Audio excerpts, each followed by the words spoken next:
Normal promo చూసుకున్నట్లయితే Telugu big boss season 8 హౌస్లో మొత్తానికి 11వ వారంలో అయితే ఫ్యామిలీ వీక్ అయితే కంప్లీట్ కావడం అయితే జరిగింది. అయితే ఈ వారం మెగా చీఫ్ అవ్వడానికి ఒకే ఒక టాస్క్ పెట్టబోతున్నారు బిగ్ బాస్. అయితే ఈ టాస్క్లో గెలిచిన వారు నేరుగా మెగా చీఫ్ కావడం అయితే జరుగుతుంది. అయితే 11వ వారానికి అయితే నిఖిల్ మెగా చీఫ్ అయినట్లుగా తెలుస్తుంది.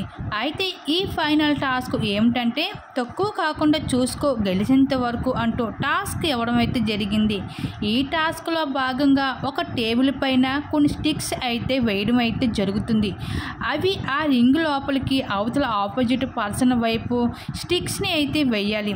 అయితే బజర్ మోగే సమయానికి ఎవరి దగ్గర అయితే స్టిక్స్ తక్కువగా ఉంటాయో వాళ్ళే మెగా చీఫ్ కావడం అయితే జరుగుతుంది అంటూ బిగ్ బాస్ తెలియజేశారు. అయితే ఈ టాస్క్లో అయితే పోటాపోటీగా అయితే పోటీ పడి అయితే ఈ టాస్క్ నిఖిల్ అయితే విన్ కావడం అయితే జరిగింది.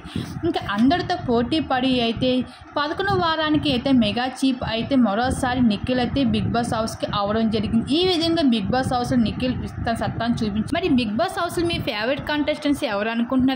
ఎవరికి ఓటు వేయాలనుకుంటున్నారు? మీ అభిప్రాయం తెలపండి.